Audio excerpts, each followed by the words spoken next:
7 states of India, eastern part of India, called Seven Sisters. They are landlocked country, landlocked region of India. They have no way to reach out to the ocean. We are the only guardian of the ocean for all this region. So this opens up a huge possibility. So this could be an extension of the Chinese economy.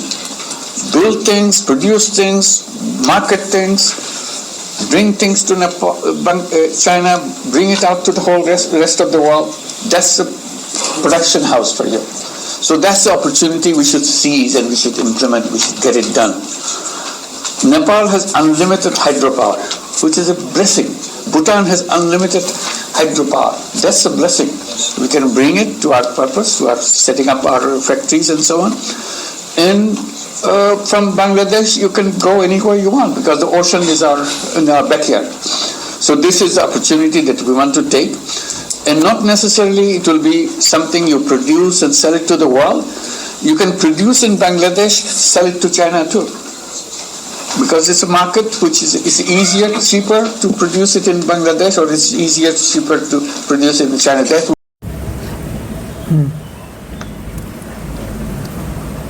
নমস্কার, আপনারা শুনছেন উত্তরে কণ্ঠ থেকে আমি প্রভাত বসাক, তুফানগঞ্জ, কুচবিহার। বিশ্ব সন্ত্রাসবাদের epicentre বা নতুন ঠিকানা হতে যাচ্ছে বাংলাদেশ। পশ্চিম এশিয়ার ইসরায়েলের হাতে সন্ত্রাসী সংগঠন যে পরিমাণ মার খেয়েছে তাতে তাদের উঠে দাঁড়ানোর মতো সামর্থ্য নেই। পাকিস্তানের সন্ত্রাসীরা ভারতের হাতে যেভাবে জব্দ হয়েছে তাতে পাকিস্তান আর সন্ত্রাসবাদে মদদ দিতে সাহস করবে না। ভারত যুদ্ধবিরতির সময় স্পষ্টতই জানিয়ে দিয়েছে যে পুনরায় যদি ভারতে কোনো সন্ত্রাসবাদী কার্যকলাপ হয় তার জবাব সঙ্গে সঙ্গে পাকিস্তানকে দিয়ে দেওয়া হবে। আমার মনে হয় ভারতের পশ্চিম সীমান্তে পাকিস্তান আর জঙ্গি কার্যকলাপ চালাতে সাহস পাবে না। তাই বলে কি সন্ত্রাসবাদ বন্ধ থাকবে? কোরআনই হলো বিশ্ব সন্ত্রাসবাদের মূল উৎস। কোরআন যতদিন পৃথিবীতে থাকবে ততদিন সন্ত্রাসবাদ থাকবে। কথাটা আমার নয়, বাংলাদেশের বিতাড়িত লেখিকা তসলিমা নাসরিনের। বিশ্ব সন্ত্রাসী সংগঠনের মাথারা যেমন হামাস, আইসিস জঙ্গি সংগঠন ও বাংলাদেশের বিভিন্ন জঙ্গি সংগঠন অত্যন্ত গোপনে বাংলাদেশের রাজধানী ঢাকায় বসে তাদের ভবিষ্যৎ পরিকল্পনা ছকে নিয়েছে। তাদের মতে আন্তর্জাতিক চাপে পাকিস্তান আর বেশি দিন এই উপমহাদেশের সন্ত্রাসী সংগঠনগুলোকে ধরে রাখা যাবে না।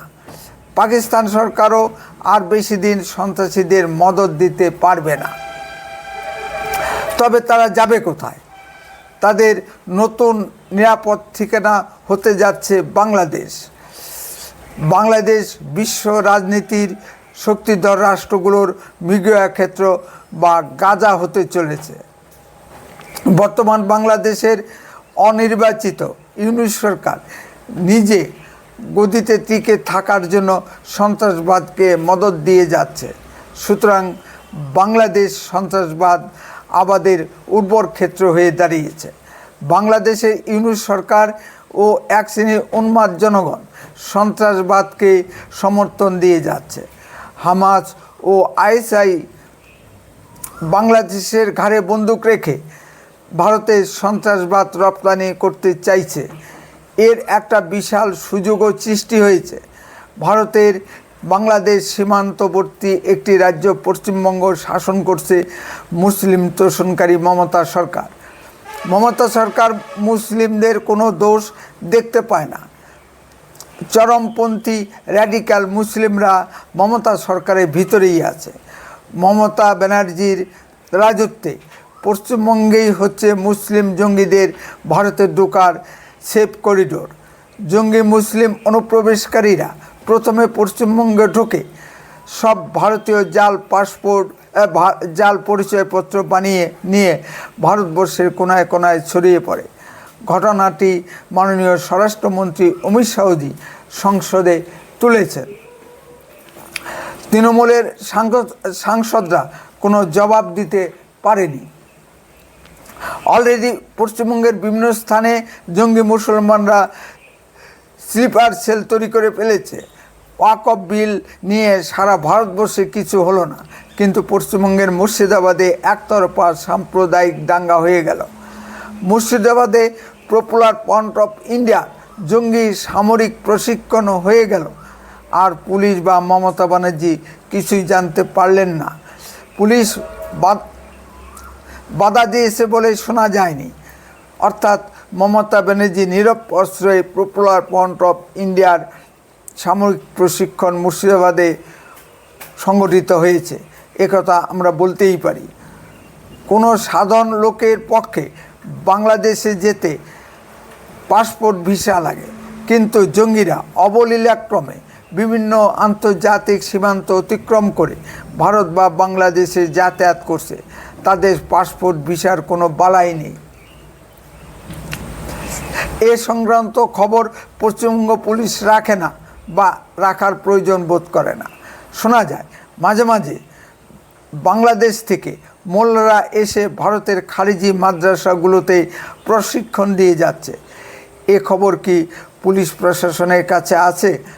46-এর অবিভক্ত বাংলার মুখ্যমন্ত্রী সোহরাবুদ্দি মতো মাননীয়া মমতা ব্যানার্জি মুর্শিদাবাদে পুলিশকে নিষ্ক্রিয় করে রেখেছিল।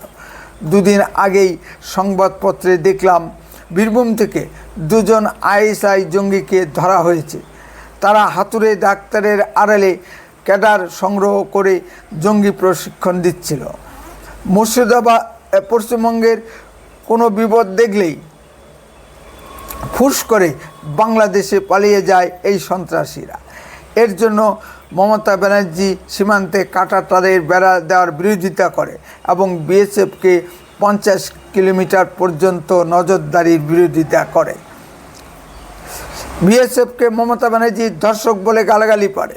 পশ্চিমবঙ্গে সেমি মুসলিম লীগের সরকার চলছে, নামটি হিন্দু, কিন্তু কার্যক্ষেত্রে চূড়ান্ত মুসলিমের মতো আচরণ। বাংলাদেশের একজন ইউটিউবার পিনাকি ভট্টাচার্য নামটি দেখে আপনি হয়তো মনে করতে পারেন হিন্দু, কিন্তু আসলে মুসলিম। টাকা রোজগারের জন্য পিনাকি ভট্টাচার্য একজন ছদ্মবেশী হিন্দু। খাস বাঙাল ভাষায় সুন্দর সুন্দর কথা বলেন। পশ্চিমবঙ্গের 3টি জেলা কেন্দ্রীয় স্বরাষ্ট্র মন্ত্রকের চূড়ান্ত নজরে আছে, মালদা, মুর্শিদাবাদ ও দক্ষিণ 24 পরগনা। মমতা ব্যানার্জির বদান্যতায় পশ্চিমবঙ্গে জঙ্গি স্লিপার সেলগুলি অতি সক্রিয়। মমতা ব্যানার্জি দেখেও না দেখার ভান করেন। মমতা ব্যানার্জির কাছে কি গোয়েন্দা তথ্য নেই? আলবত আছে। হয়তো তিনি পশ্চিমবঙ্গকে বৃহত্তর বাংলাদেশের অংশ করতে চাইছেন। স্বাধীনতার প্রাককালে শ্রী যোগেন্দ্র মণ্ডলকে ঠিক একই ভূমিকায় দেখা গিয়েছিল। শ্রীমতী মমতা ব্যানার্জি ও সেই ভূমিকা নিয়ে চলছেন। তার আদব কায়দা ও পোশাক বেশভূষা হিন্দুদের থেকে মুসলিমদের প্রাধান্য বেশি দেখা যায়। তিনি হিজাব পরতে ভালোবাসেন, ভুলভাল চণ্ডী পাঠ করলেও সঠিকভাবে কালমা পাঠ করেন। পাকিস্তানের সংসদে ভারতের আর কোনো নেতার প্রশংসা হয় না, কিন্তু মমতা ব্যানার্জির প্রশংসা হয়। হামাস ও আইএসআই ভারতে মমতা ব্যানার্জির মতো একজন যোগ্য এজেন্ট পেয়ে গেছে। ঢাকা ইসলামাবাদ অনবরত যোগাযোগ চলছে এবং আইএসআই এজেন্টরা বারবার বাংলাদেশে সেনাদের ট্রেনিং দিতে ছুটে আসছে। পাকিস্তান মনে করে বাংলাদেশ হলো তাদের হারানো ভাই। যে উদ্দেশ্যে ভারতের প্রধানমন্ত্রী লৌহমানবী শ্রীমতী ইন্দিরা গান্ধী বাংলাদেশকে স্বাধীন করে দিয়েছিলেন, সেই উদ্দেশ্য ব্যর্থ হতে বসেছে। ভারতের এখনই পদক্ষেপ নেওয়া দরকার, না হলে বাংলাদেশ হবে ভারতের কাছে বিস্ফোরক। বাংলাদেশ ভারতের মাথা ব্যথার কারণ হয়ে দাঁড়াবে। এদিকে ভারতের উত্তর দিকের একটি রাষ্ট্র নেপাল চীনের মদতে হিন্দু রাষ্ট্র থেকে গণতান্ত্রিক রাষ্ট্রে পরিণত হয়েছে।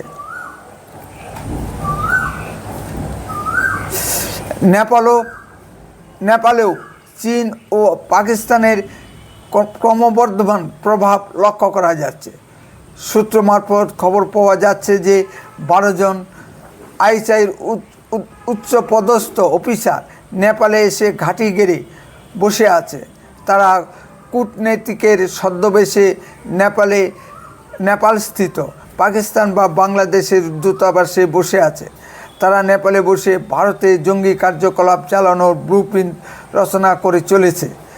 চীন ও পাকিস্তানের প্রত্যক্ষ মদতে একদিক থেকে নেপাল ও অন্য দিক থেকে বাংলাদেশ যদি ভারতের দুর্বলতম জায়গা চিকেন নেককে চেপে ধরে, তাহলে ভারতের সামনে সমূহ বিপদ উপস্থিত হতে পারে। উত্তর পূর্ব ভারতের সঙ্গে বাকি ভারতের যোগাযোগ বিচ্ছিন্ন হতে পারে।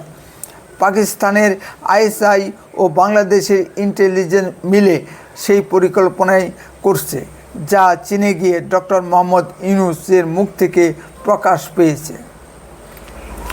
আর মদত দেওয়ার জন্য পশ্চিমবঙ্গের মমতা ব্যানার্জি সরকার তো মুখিয়ে বসে আছেই। ভারতের নিরাপত্তার স্বার্থেই পশ্চিমবঙ্গ থেকে উত্তরবঙ্গকে আলাদা করে দেওয়া প্রয়োজন। উত্তরবঙ্গকে একটি কেন্দ্রীয় শাসিত অঞ্চল করে দেওয়া হোক, সে দাবি বারবার উত্তরবঙ্গের বিভিন্ন সংগঠন করে আসছে। সুতরাং বাংলাদেশ হতে যাচ্ছে জঙ্গি সন্ত্রাসবাদ রপ্তানির মূল নতুন ঠিকানা। বিশ্ব সন্ত্রাসবাদের মূল মদতদাতা হলো আমেরিকা। আমেরিকার প্রেসিডেন্ট ডোনাল্ড ট্রাম্প মুখে সন্ত্রাসবাদের বিরুদ্ধে বড় বড় কথা বলুন না কেন, যতক্ষণ না নিজের পাছায় আঘাত লাগে আমেরিকা কিছুই করবে না। বন্ধুত্ব না চাই, আমেরিকা নিজের স্বার্থ ছাড়া কিছুই বোঝে না।